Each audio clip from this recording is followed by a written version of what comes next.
Assalamualaikum dan salam sejahtera.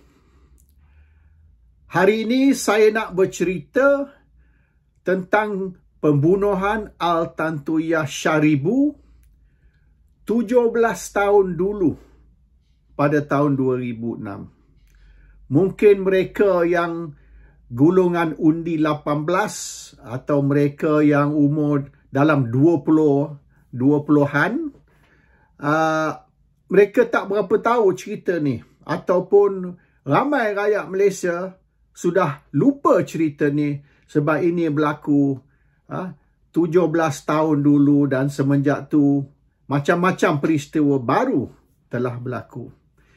Hari ni kalau kita cerita tentang Najib Tun Razak, mereka akan bangkitkan cerita 1 MDB. Tapi sebelum berlakunya 1 MDB pada tahun 2014, cerita pembunuhan Al-Tantuiyah dikaitkan dengan Najib Tun Razak dan juga Rosmah Mansor. Tetapi banyak dari cerita tu hanya spekulasi, tidak dibuktikan, dan kebenaran tentang pembunuhan ini tidak didedah. There are a lot of unanswered questions. Banyak soalan yang belum dijawab.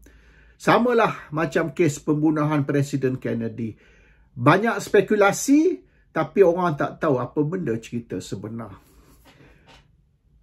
Hari ini, pembunuhan Al-Tantuiyah sudah muncul balik di dalam surat khabar. Sudah kembali ke headline. Oleh kerana dua perkara, dua perkembangan.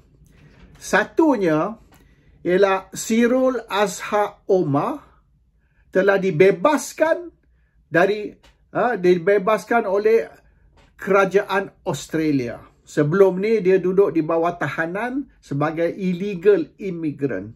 Hari ini Mahkamah Australia sudah perintah yang semua tahanan di bawah illegal immigration law dibebaskan, jadi termasuk Sirul. Jadi Sirul today is a free man. Tetapi dia boleh duduk di Australia dan Malaysia tak boleh nak minta dia dihantar balik atau extradite oleh kerana dia di bawah hukum mati. He is facing a death sentence. Australia tidak akan hantar balik sesiapa walaupun mereka fugitive ke apa sekalipun. Sekira dengan menghantar balik, dia akan dibunuh, akan digantung sampai mati. Australia is against the death sentence. So, Sirul selamat duduk di Australia selagi hukuman mati ada di atas dia. Itu berita yang pertama. Berita yang kedua, Menteri Dalam Negeri dan juga IGP telah mengumum yang Azilah Hadri yang sekarang ni duduk di dalam penjara Sungai Buloh ialah tahanan yang terakhir yang masih menunggu hukum gantung. Jadi tidak ada lagi selain daripada Azilah seorang masih menunggu untuk menjalani hukuman gantung atau hukuman mati. He's the last prisoner in death row. Selain daripada dia, gantung dia maknanya tidak ada lagi prisoner di dalam death row. Tetapi kerajaan sedang menimbangkan pengampunan untuk Azilah. Adakah pengampunan tu pengampunan dari digantung dan ditukar kepada penjara seumur hidup, maknanya commute death sentence, dan tukar kepada life imprisonment, tak tahu.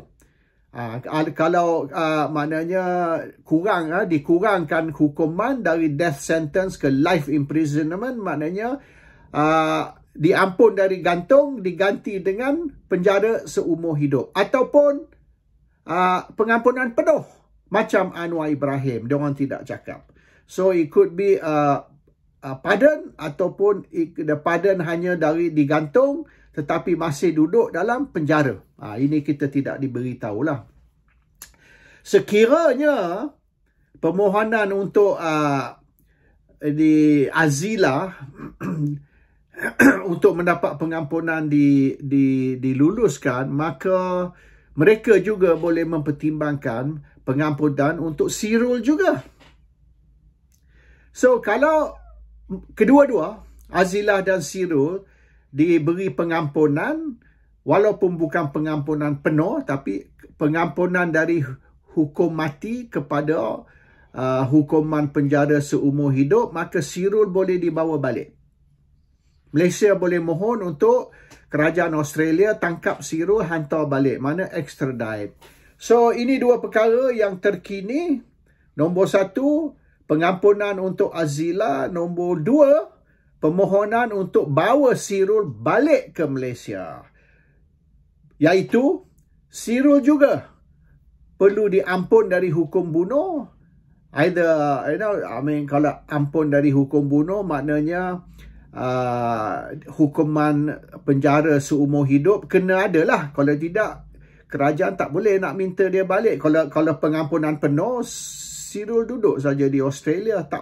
Kerajaan Malaysia tak perlulah nak mohon untuk extradition atau untuk bawa balik. So, nampak cara kerajaan bercakap sekarang ni. IGP, Ketua Polis Negara, ataupun Menteri Dalam Negeri Saifuddin Nasution, cara mereka bercakap ni macam Sirul dengan Azilah akan diampun dari hukum bunuh, tapi masih kekalkan ataupun tukar hukum bunuh, hukum gantung kepada penjara seumur hidup. Kalau tidak, isu nak mohon Sirul bawa balik tak timbul lah kalau dia beri pengampunan penuh. So, from the way they are talking, nampaknya death sentence will be commuted to life imprisonment. Ini cara dia orang cakap hari ni lah. Tetapi, yang lebih penting ya, Sirul dan Azilah ni dikatakan ataupun mengikut mahkamah, mahkamah buat keputusan bahawasanya mereka sah, confirm, telah membunuh Altan Tuya dengan menembak dia dan telah letupkan badan dia di Bukit Charakah. Dan siasatan yang dia orang pergi tu memang dia dapatlah mengikut DNA apa semua. Dia jumpalah bits and pieces of the body. Maknanya badan Altan Tuya tu berkecai. Tapi adalah terlekat dekat pokok lah sini dan situ. So dia orang jumpalah bila badan meletup tu dia tidak raib terus. Tapi dia scatter all over the place. So dia orang jumpalah. Confirm memang the remains of Altan Tuya. And memang confirm yang orang terakhir yang kidnap Altan Tuya tu ialah dia 2 orang. Dan actually 3 orang yang kidnap tu termasuk polis perempuan. Jadi polis perempuan seorang tu yang terlibat juga dengan Sirul dengan Azilah ni menjadi saksi dan confirm memang 2 orang ni lah yang kidnap Altan Tuya dan selepas tu Altan Tuya hilang. So maknanya tidak ada ragu lah, no was-was yang memang betul Azilah dengan Sirul yang membunuh Altan Tuya. Okay. The question is, sebab apa? Itu tidak dijawab. Itu, you see, di dalam satu kes pembunuhan, dia kena ada motif tau. Kalau kita tidak ada motif, kita tidak bunuh. Motif could be kita ni gila. Motif kena, kadang-kadang orang mengamuk. Ada kes mengamuk, mungkin dia bergaduh laki bini, lepas tu dia dah temporary insanity. Dia pergi mengamuk, bunuh, tetak orang ke tembak orang. So, dia temporary insanity. Kerana mungkin bergaduh ni, dia dah jadi tak betul dah otak dia. Pun boleh juga. Tapi kena ada motif. Either otak dia tu ada tak betul, ataupun memang ada niat. Iaitu premeditated. Kalau dia, maknanya dia temporary insanity ke atau itu dia tak payah rancangan. Orang gila dia tak fikir, dia tak rancang, dia buat aja. So benda ni memang ada dirancang. Dan satu yang penting ialah P.I. Bala yang saya jumpa di London lah 2 minggu, dan saya jumpa dia di Malaysia juga sebelum dia datang ke London. Dia telah beritahu dia diupah oleh Razak Baginda untuk maknanya ikut Altan Tuya ni jadi spy. Dan apabila Altantuya pergi ke rumah Razak Baginda, ini penasihat Najib Tun Razak lah. Razak Baginda tu Altantuya duk cari dia nak duit. And dia katakan semasa tu Altantuya mengandung. And Razak panik. So Razak panik tu dia jumpa seorang yang bernama Musa Safri, DSP, pegawai polis. DSP Musa Safri. Musa Safri ni ADC kepada Najib Tun Razak. This is very important. Sebab sequence tu, apabila Altantuya pergi ke rumah Razak Baginda, Bala telefon Razak. Bala telefon Razak beritahu Altantuya ada di depan rumah awak ni. Razak pula panik. Razak Baginda panik sebab isteri dia on the way back dari Kota Baru. Dan tak berapa lama lagi isteri akan sampai di rumah dia. Tak maulah isteri sampai rumah dia. Tengok-tengok ada perempuan Mongolia duduk mengamuk, duduk menjerit depan rumah dia. Duduk goncang gate, duduk menjerit dan sebagainya. So, Razak nak selesai benda ni sebelum isteri dia sampai di rumah. So, apabila Bala telefon Razak, kata, we have a problem. Ada perempuan Mongolia duduk mengamuk depan rumah kau ni, menjerit ni, duduk goncang gate. Razak pula kontak Musa Safri. Beritahu Musa Safri, can you help me? Ini ada masalah. Lepas tu, 3 pegawai polis. Seorang perempuan dan Azila dan Sirul. 3 orang sampai di rumah Razak. Tangkap Altantuya, bawa lari. Yang penting ni, siapa yang arah Azila, Sirul dan yang pegawai polis perempuan tu pergi rumah, tangkap ini Altantuya, bawa lari. Sebab Razak Baginda tak kenal 3 orang ni. Azila, Sirul dan pegawai polis perempuan tadi. Atau Razak Baginda tak kenal mereka. Mereka di bawah arahan Musa Safri, ADC kepada Najib. So, bermaknanya Razak Baginda tidak arah Altantuya dibunuh. Atau tidak arah Sirul dan Azila membunuh Altantuya sebab Razak tak kenal pun dia orang. Razak tak arah dia orang pergi ke rumah dia, tangkap Altantuya dan bawa lari. Bukan Razak yang involved. Yang involved ialah Musa Safri. Tapi yang penting sekali ni, walaupun tahu Razak tidak ada link dengan Azilah dan Sirul. Got no links. Ya. Razak tidak arah Azilah dan Sirul untuk pergi ke rumah dia, kidnap Altantuya dan bunuh dia. Bukan dari Razak. Razak beritahu ke Musa, Musa beritahu ke 3 pegawai polis tersebut. Dia orang ni UTK lah, unit tindakan khas. Tapi apa yang Musa Safri suruh? Musa Safri suruh tangkap masuk lokap ke atau bawa lari pergi bunuh ke? Kita tak tahu. Sebab sekarang ni Musa tidak dipanggil di dalam perbicaraan untuk memberi statement dia. Sebab apa Musa tidak dipanggil di dalam perbicaraan? Sebab apa statement Musa tidak diambil oleh polis? Sepatut Musa disoal. Sekarang ni Razak kontak engkau. Engkau kontak pegawai polis 3 orang ni. Engkau yang suruh tangkap atau bawa lari Altantuya. Dan adakah engkau suruh bunuh ke apa? Tak, dia tidak.